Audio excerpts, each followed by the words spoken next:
నమస్కారం, NS news కి స్వాగతం. నా పేరు ఉషా. ముందుగా ముఖ్యాంశాలు. Alwal west Venkatapuram mess colony Bal Ganesh friends association 25వ వార్షికోత్సవ వేడుకలు. గణపతి నవరాత్రుల 10వ రోజు గణపతి విగ్రహాలను తీన్మార్ వాయిద్యాలతో ఊరేగించి రంగులతో అలంకరించి కేరళ బ్యాండ్ డీజే సౌండ్తో షామీర్పేట సరస్సులో నిమజ్జనం చేశారు. విగ్రహాలకు మంగళహారతి ప్రసాదం పంపిణీ చేశారు. ఈ కార్యక్రమంలో ఆలయ కమిటీ సభ్యులు, యువతీ యువకులు ఉత్సాహంగా పాల్గొని గణేష్ నిమజ్జనం చేశారు. లడ్డు వేలం ఈ సంవత్సరం 1,12,000 సాయి మెస్ కాలనీ లడ్డు వేలం అయింది. గత సంవత్సరం 85,000. ఈ కార్యక్రమంలో కమిటీ సభ్యులు కళ్యాణ్, సందేశ్, బాచి శ్రీనివాస్, అవినాష్, పూజిత, హేమంత్, అభిషేక్, యోగిత్, వినయ్, శక్తి, నిహాల్, అమన్, శరవణన్, కిట్టు, విశాల్ మరియు సన్నీ, కిరణ్, ధీరజ్, కిరణ్ తదితరులు పాల్గొన్నారు.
गणेश महाराज की सारी మా 25th శోభాయాత్ర స్టార్ట్ అయిపోయింది.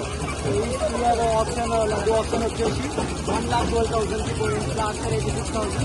లాస్ట్ ఇయర్ కన్నా ఈసారి మాకు మంచి రెస్పాన్స్ వచ్చింది. లడ్డు కూడా చాలా మంది పార్టిసిపేట్ చేశారు. ఈసారి రెస్పాన్స్ ఇంకా చాలా మంచిగా వచ్చింది. ఇది 25 years ఇట్లానే అందరూ సపోర్ట్ చేసుకోవచ్చు. మా గణేష్ నిమజ్జనం ఎక్కడ అవుతుంది?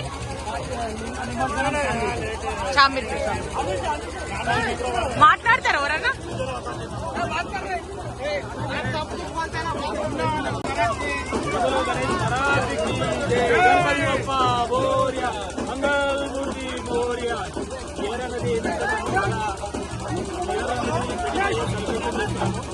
ఇంకోటి ఏంటంటే మాకు ఎవరైతే సపోర్ట్ చేస్తారో 4 generations నుంచి వాళ్ళందరికీ వచ్చేసి సన్మానం చేయడం జరిగిందనమాట.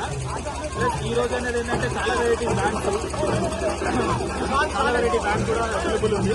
సో ఏంటంటే ప్రతి ఒక్కరు ఎవరైతే ఉన్నారో మా గణేష్ ఆశీర్వాదం తీసుకొని ఎంజాయ్ చేయాలి.